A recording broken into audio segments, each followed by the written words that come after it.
that like button and subscribe. Drop a comment with where you're watching from and what time it is for you.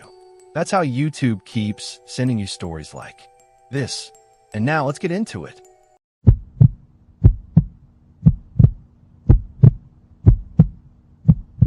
I used to work as a night watchman for a small consulting firm tucked away on a quiet street in Edinburgh, Scotland. To this day, I couldn't tell you exactly what the company actually did. Something about data management and private records. At least that's what the brass plaque on the front door suggested. What always struck me as odd was that a firm this insignificant, a single-floor office in a converted Victorian townhouse, would bother hiring overnight security at all. There were flashier, more valuable businesses on the same street that ran without any guard whatsoever. But the pay was decent and the work seemed straightforward, so I never pushed the question too hard. My shift started at 10 in the evening. I'd let myself in with a key card, punch in the alarm code, and settle into the small monitoring room near the back of the ground floor. The room had 3 screens connected to the exterior cameras, grainy, outdated things that turned everything a sickly greenish-gray after dark. They covered the front entrance, the side alley, and the rear courtyard. Inside the building, there were no cameras at all. Just a long corridor with 4 wooden doors leading off it, each one belonging to a different office room. Simple enough. I bring a flask of tea, maybe a book, and ease into what was almost always a completely uneventful 8 hours. That particular night, in late November, started no differently. The city outside was damp and cold, the kind of Edinburgh night where the fog sits low over the cobblestones and muffles every sound.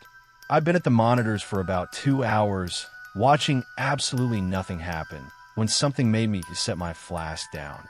It was a sound, metallic, brief, like a bolt or a latch shifting inside its housing. Not loud, but sharp enough to cut through the silence of the building. I sat perfectly still for a moment, running through the possibilities in my head. Old buildings settle and creak. Pipes rattle. I'd heard plenty of strange noises in old stone structures before, and it almost always amounted to nothing. Still, it was my job to check, so I pushed back my chair and stepped out into the corridor. Everything appeared completely undisturbed.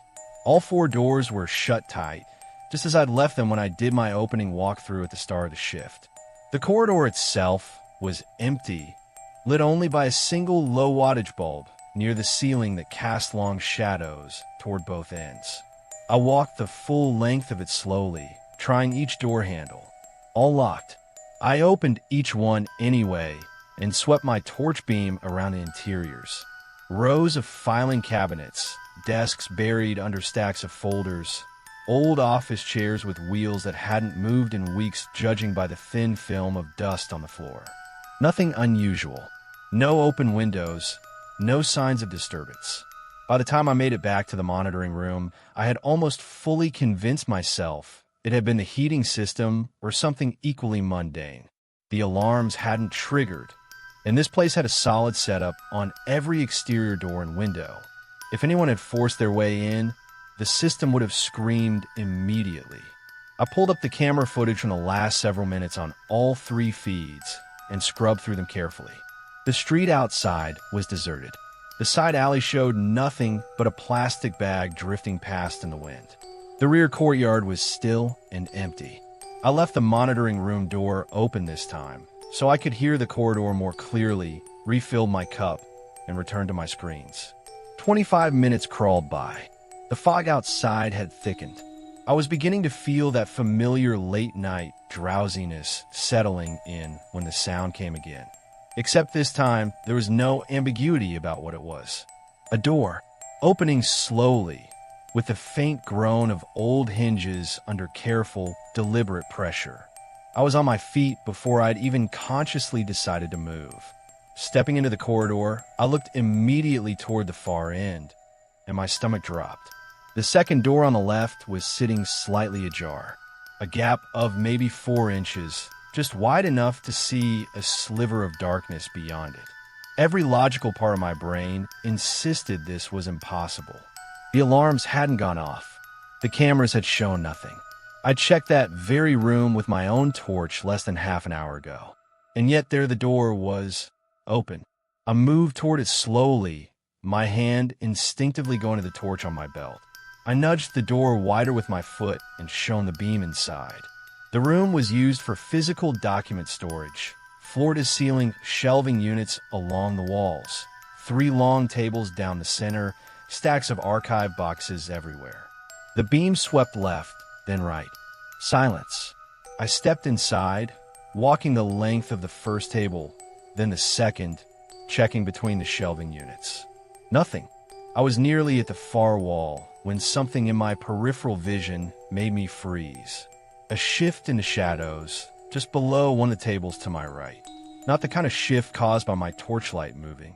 Something else. Something that had moved on its own. I turned my head slowly and met a pair of eyes staring directly back at me from underneath the table. A man was crouched there, pressed against the wall, knees drawn up to his chest. He had pale, gaunt features, sandy-colored hair that was disheveled and unwashed, and dark hollows beneath his eyes that made him look like he hadn't slept in days. What unsettled me most wasn't just the shock of finding him there. It was his expression.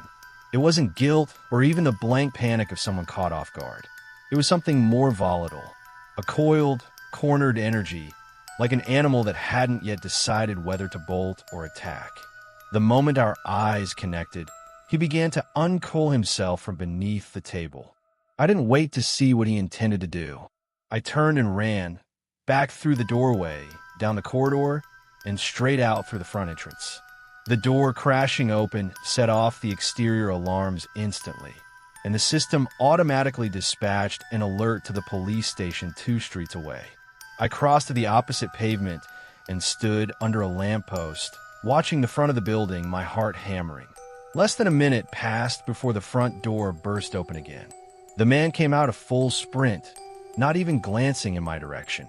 He cut immediately to the right, disappearing down the narrow lane that ran along the side of the building, and within seconds he was gone into the fog. The officers arrived within 4 minutes. We went back inside together, and I walked them through everything. They searched the building thoroughly, but found no sign of the man.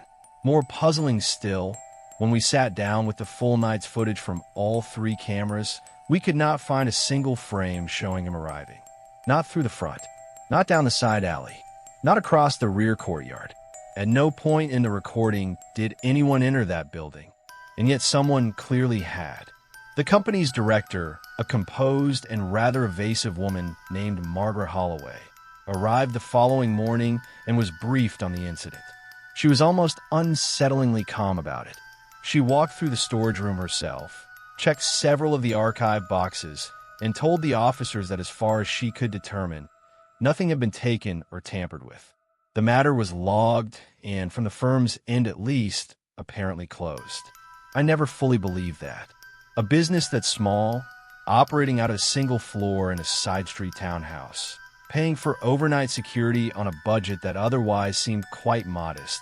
That always suggested to me that someone in that office knew they had something worth protecting and quite possibly knew who might come looking for it. My own theory, which I kept mostly to myself, was that the man had once worked there. The way he'd moved through that building, the fact that he'd managed to get inside without triggering anything, that took either intimate knowledge of the layout or access to something the average intruder wouldn't have. I worked there for another 3 months before accepting a position elsewhere. The nights remained uneventful. Nobody ever told me anything further about what happened, and I never asked again. But I never quite got comfortable in that storage room after that. I'd open that door at the start of every shift, sweep my torch all the way to the back wall before stepping inside, and every single time I half expected to find those pale, hollow eyes staring back at me from the dark.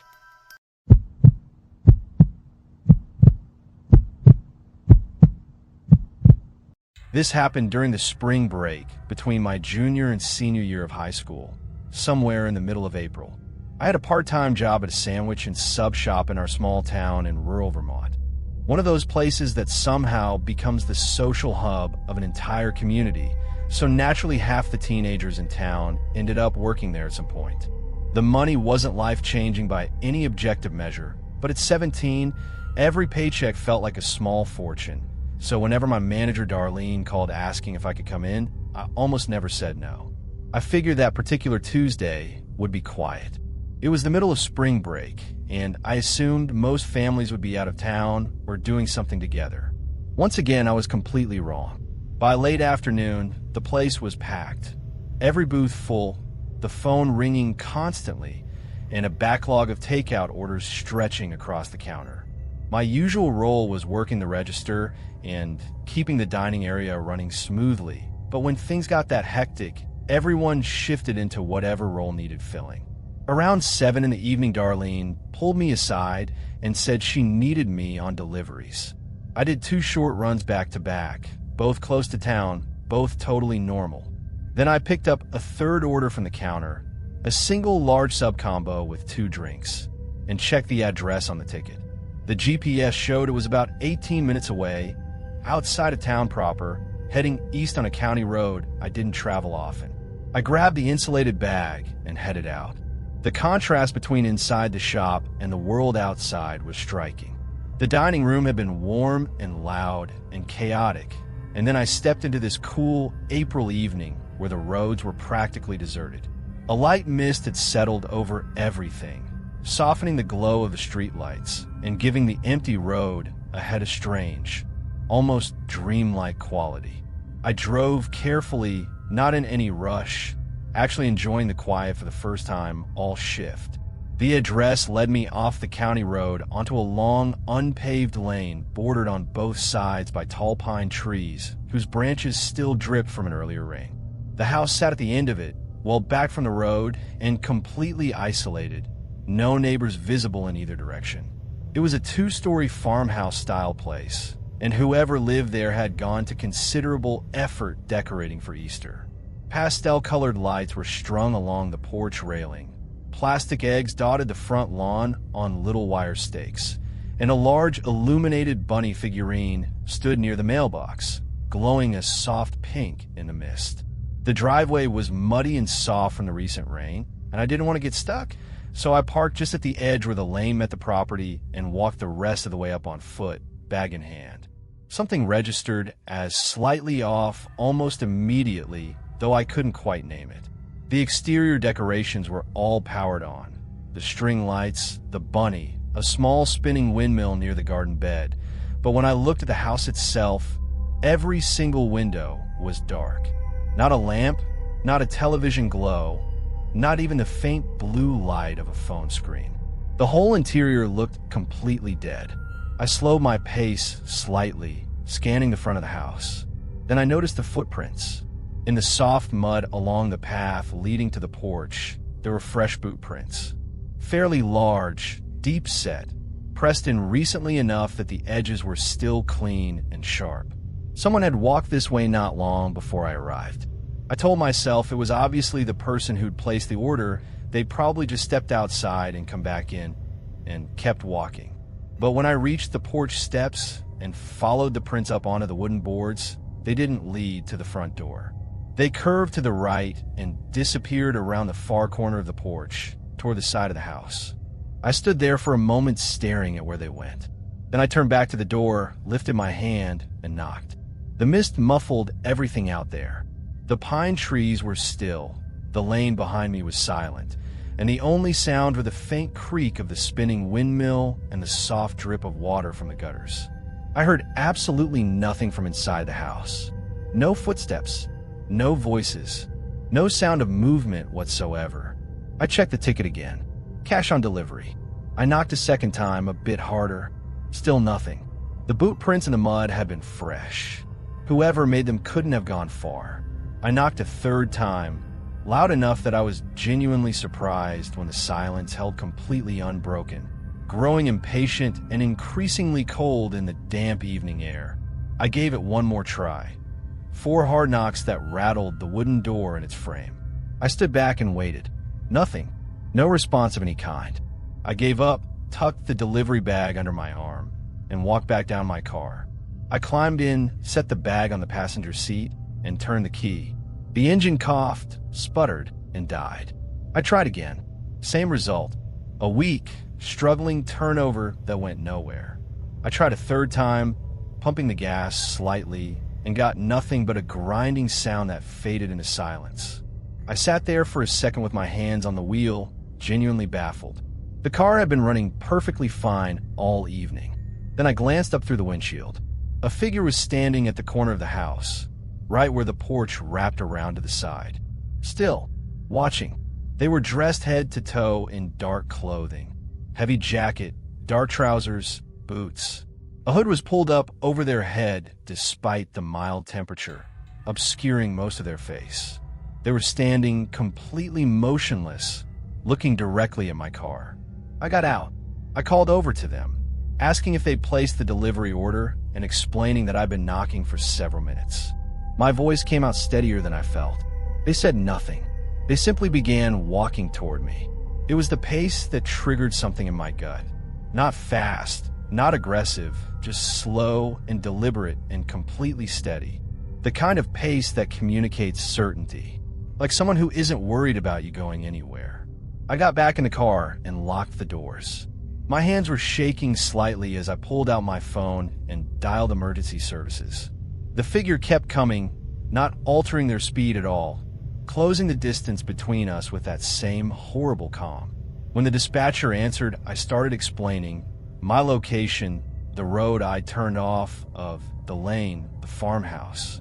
The figure reached my window and stopped. Then he spoke, a man's voice, low and flat, asking if I was having car trouble, if I needed any help. My blood went cold. He hadn't seen me try to start the car. He'd been around the side of the house. There was no way he could have known it wouldn't start, unless he already knew why it wouldn't. I kept talking to the dispatcher, giving every detail I could. The man outside began shifting his weight, glancing back toward the house and then down the lane, like he was calculating something. His patience visibly deteriorated. He started moving around the car, trying the door handles, pressing his face briefly against the glass on the passenger side.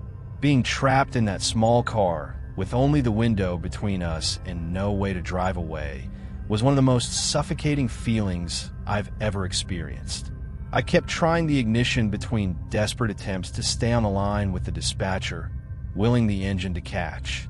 Then he stopped moving entirely. He was facing away from me, his hand going to his jacket pocket. He dug around in it, then tried the other pocket, then went back to the first one. Something in his posture changed. A sudden stiffness, a rapid check of the ground around his feet. Whatever he'd been reaching for wasn't there. He turned and hit the window with the heel of his palm. Once, twice, 3 times, hard enough to make the glass flex, but not break. Then he turned and walked quickly back toward the side of the house, disappearing around the corner. I sat in total silence for what felt like an eternity, but was probably closer to 90 seconds. I was weighing whether to stay locked in the car or make a run for the road on foot when I caught the distant pulse of blue and red lights washing over the tree line at the far end of the lane. At the same moment, the man reappeared from the side of the house. He was holding something in his right hand. I couldn't see exactly what in the low light. He took 2 steps toward my car, then registered the lights. He froze for a fraction of a second, then turned and ran in the opposite direction, vanishing into the pines behind the property. The officers found me still in the car, still on the phone with dispatch. After a thorough search of the property and a conversation with the actual homeowners reached by phone, the full picture came together. The family who lived there had been away since the previous Friday, visiting relatives in another state. Nobody had been home in days, but someone had connected an extension cord to the outdoor outlet behind the house and used it to power all the decorations out front, deliberately making the property look occupied and lived in. The officers also found what had been done to my car. Something near the distributor had been tampered with deliberately, carefully, and recently. I don't know enough about engines to explain the specifics, but the mechanic who looked at it the next day said it wasn't accidental and it hadn't been like that before. Someone had made sure it wouldn't start. The man was never found that night, at least not that I was told. As for the object he'd retrieved and then apparently lost somewhere in the mud, They found a folding knife near the side of the house during the daylight search the following morning. I put in my notice at the shop the following week. I told Darlene it was because of schoolwork, which wasn't entirely untrue, but I never drove a delivery route again.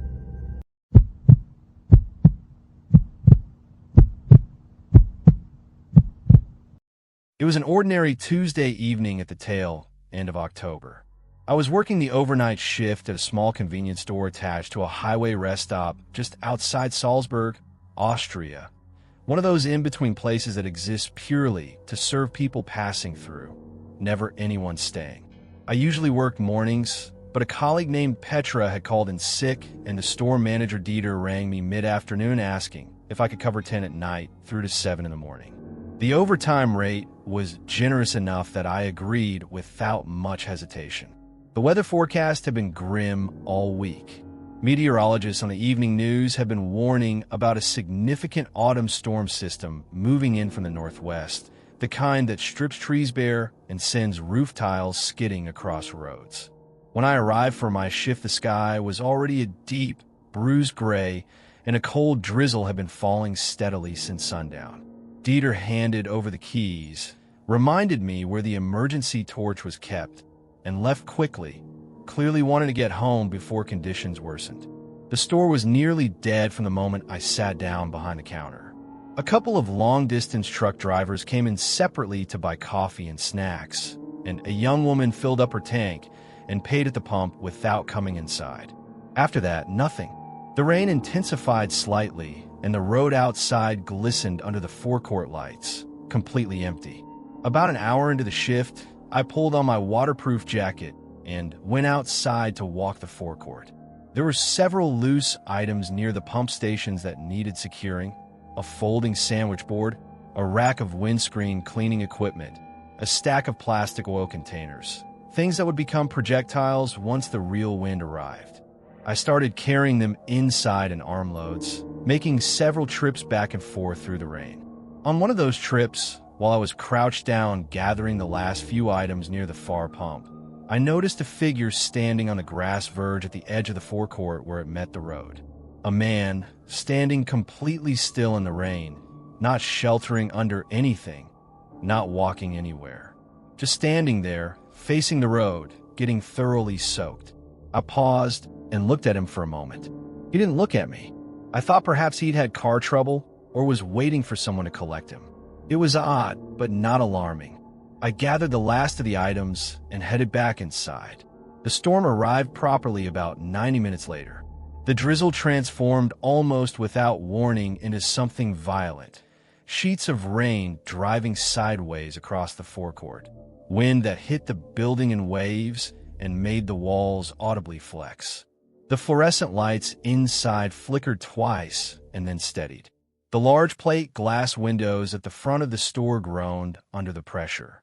I moved away from them, retreating toward the middle of the store, and then further back into the stockroom when a particularly savage gust struck the building so hard that a display stand near the entrance toppled over on its own. The stockroom had no windows. I sat on an upturned crate among the shelving units and listened to the storm doing its work outside, the roar of it filling everything. The building shuddered periodically. I could hear something metallic banging rhythmically somewhere on the roof. I checked my phone. The weather app showed the peak of the system still 40 minutes away. I had been in the stockroom for perhaps half an hour when I heard something that cut through the noise. Banging, rhythmic and deliberate, coming from the direction of the front of the store. Not the storm. The storm was a continuous roar. This was something striking a hard surface repeatedly with intent. I came out of the stockroom and walked the length of the store toward the entrance. Through the rain-blurred glass of the front doors, I could make out a figure outside, one hand raised, striking the door frame over and over. They were pressed close to the glass, peering in. I jogged over and unbolted the door. The wind nearly took it out of my hand the moment the latch released. The man stumbled inside, and I shoved the door shut again and threw the bolt back across. He stood in the entrance dripping. His jacket was so saturated it had darkened almost to black, and water ran off him in continuous streams, spreading across the tiled floor in a widening pool. He was somewhere in his 40s, I guessed, broad-shouldered, with close-cropped gray hair plastered flat against his skull. His face was expressionless in a way that felt less like calm and more like something had been switched off behind his eyes. I recognized him immediately. It was the man I'd seen standing on the grass verge near the road over 2 hours earlier. He hadn't gone anywhere.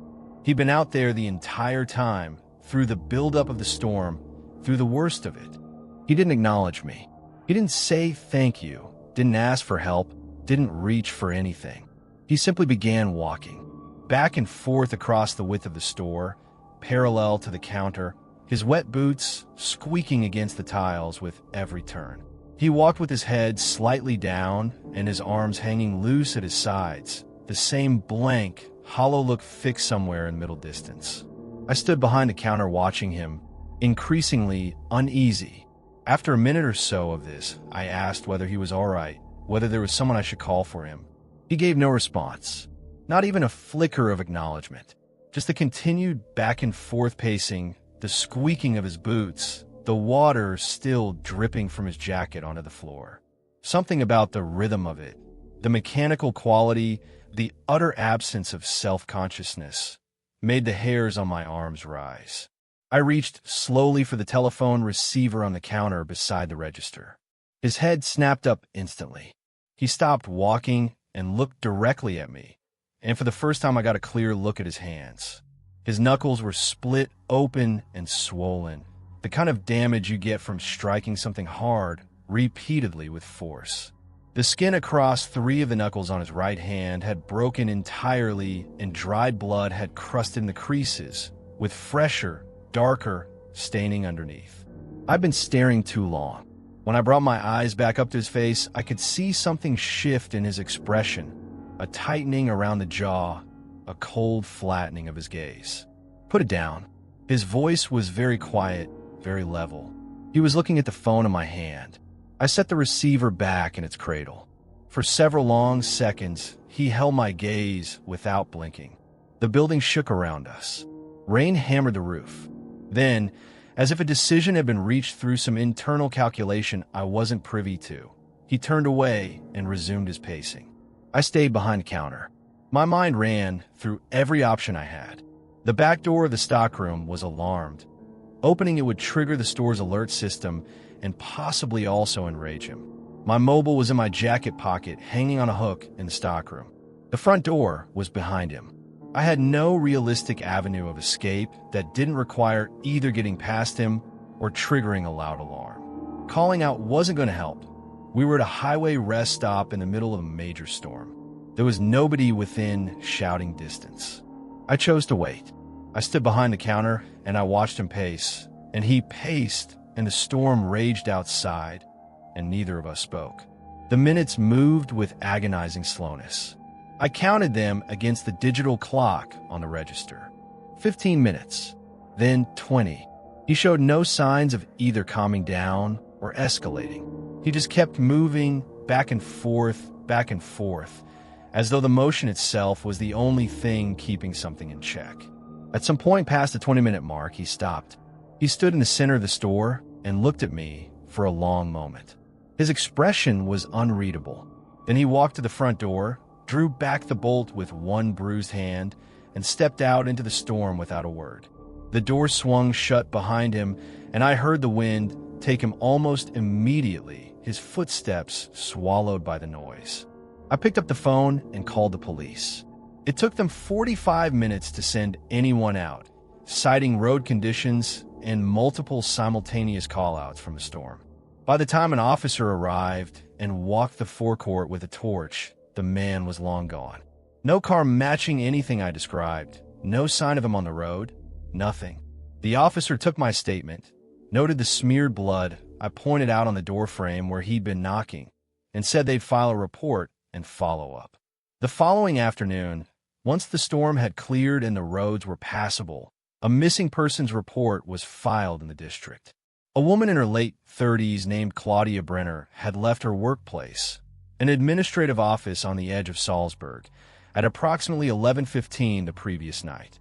She had texted her husband to say she was heading to her car. She never arrived home. Her vehicle was found the next morning parked in its usual spot in the office car park, unlocked, her bag still in the passenger seat. I have no way of knowing whether what I witnessed and what happened to Claudia Brenner are connected. I want to be careful about saying they are, because I genuinely don't know. But the timing fits with terrible neatness. The injuries on that man's hands were not from the storm or from knocking on a door. The way he looked at me when I reached for the phone, that wasn't the reaction of someone confused or frightened or in need of help. That was the reaction of someone who had a reason to not want the police called. Claudia Brenner was never found. I handed him my notice at the end of that week. I told Dieter I'd found something closer to home, which was true enough. I haven't worked a night shift since. I don't think I ever will again.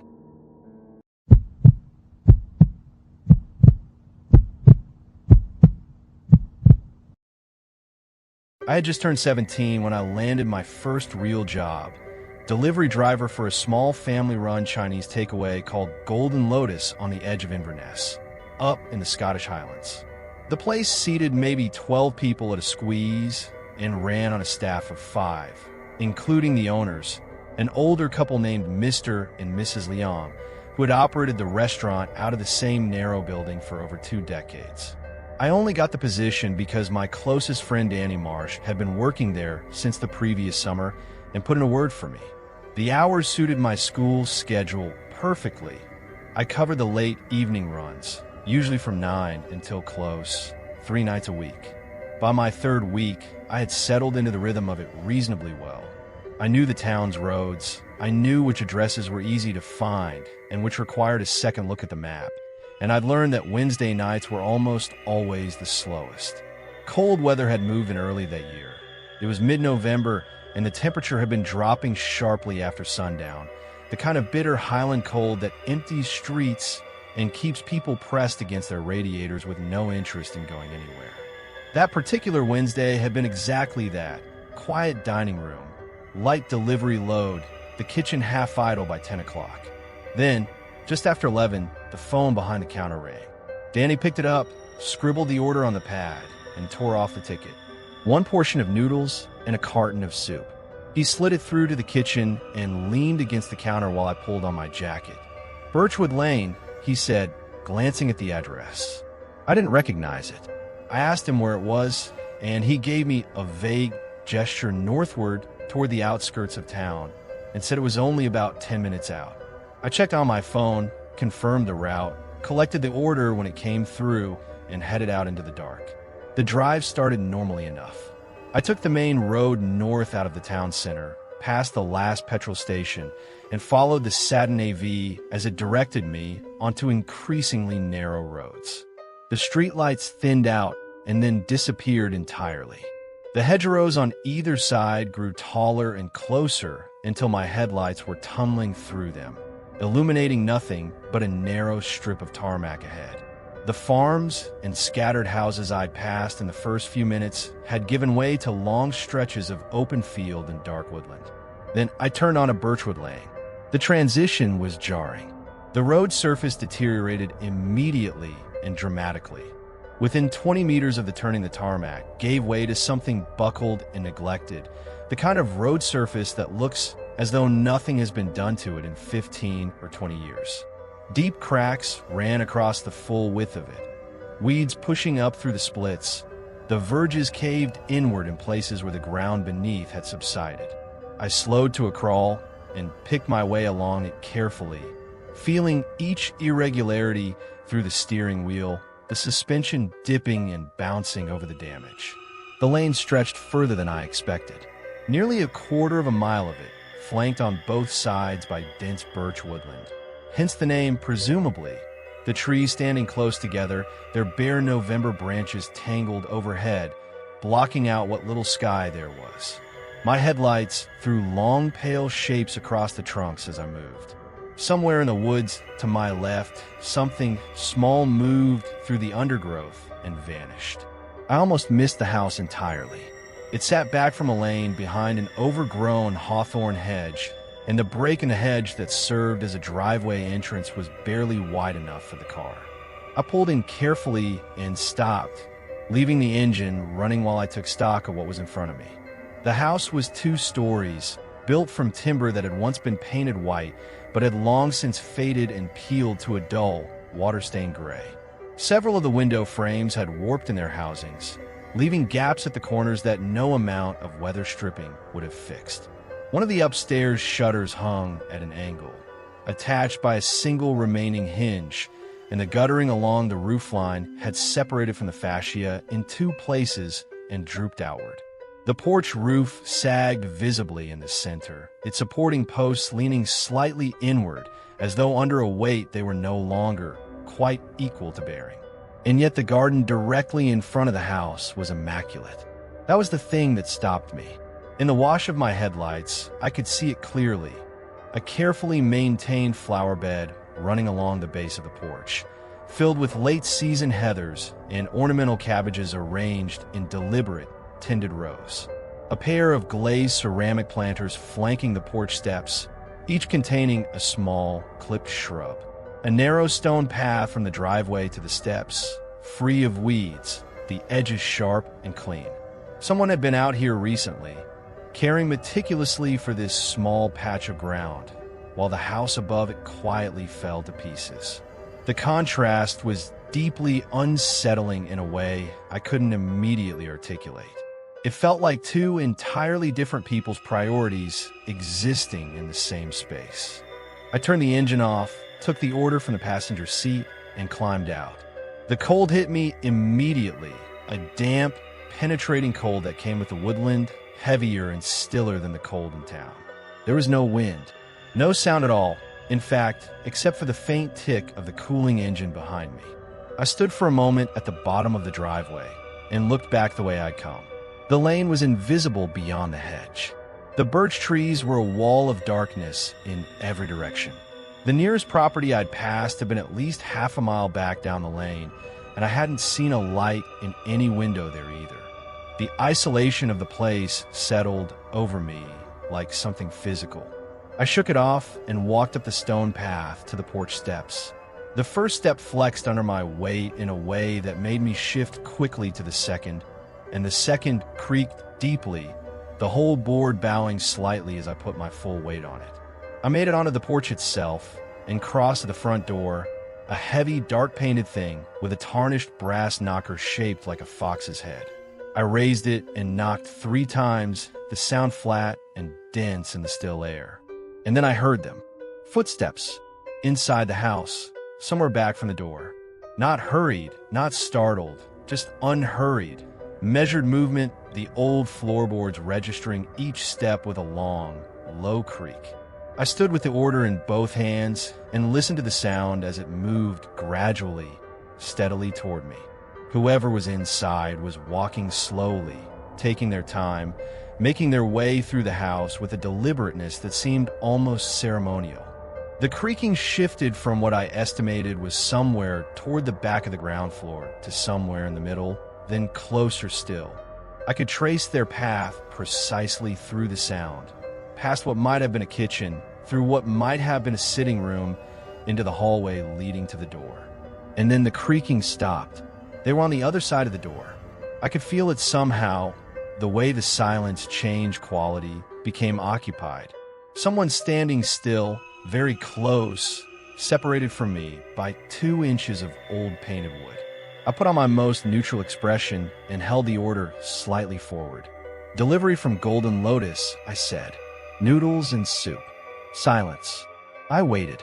5 seconds. 8. 10. Hello. I tried again, keeping my voice even. Your order's here whenever you're ready. Nothing. No sound of a latch being reached for. No shift of weight on the floorboards. Just that loaded, pressurized silence from the other side of the door, the unmistakable sense of someone standing there, listening, choosing not to respond. Something moved through me then, not quite fear, not yet, but its immediate precursor. A deep instinctive signal that something here was not right. I took one step back from the door, then another, until I felt the edge of the porch behind my heels. I looked at the door for a moment longer, willing it to open, willing this to resolve itself into something ordinary and explainable. It didn't open. I turned, went carefully down the steps, and walked back down the stone path toward the car. I was already running through sensible explanations, hard of hearing perhaps, or shy, or unwell, or simply odd. Eccentric rural recluse, perfectly harmless. I almost had myself convinced. Then something made me stop and turn around. Standing at the far left corner of the house, half in shadow, was a man. He was watching me. He was tall, or had been once. Age had drawn him forward slightly, bent him at the top of his spine so that his head sat low between his shoulders. His face, what I could see of it in the darkness, was deeply lined, the skin hanging loosely over the bones beneath. He was thin in the way that speaks not of fitness, but of long depletion, his jacket hanging off him like it had been made for someone considerably larger. But his eyes were wrong. That's the only way I can describe it, wrong. Whatever expression the rest of his face carried, his eyes held something else entirely, something alert and intent and utterly fixed on me. He wasn't blinking. He wasn't speaking.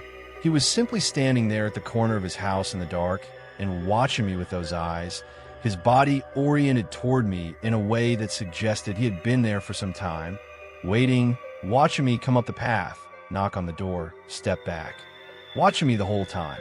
I did not make a conscious decision to get in the car. My body made it for me. I turned, covered the remaining distance to the driver's door in 3 quick steps, got in, pulled the door shut, and locked it. My hands found the key and started the engine in one fluid movement. I didn't look at the house as I reversed out of the driveway. I didn't look at the corner where the man had been standing. I kept my eyes on a gap in the hedge, got through it, and turned back down Birchwood Lane, driving faster than the road surface deserved, the suspension punishing me for every crack and dip until I reached the junction with the main road and the streetlights returned. I drove straight back to the restaurant and told Danny everything. He listened with his arms folded, his expression moving through several stages. Amusement, uncertainty, something more serious. He thought for a moment about whether the order might have been a prank call, but I described the man I'd seen and he went quiet.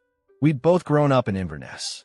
We knew who pulled pranks and what they looked like, and the man at the corner of that house fit in either category.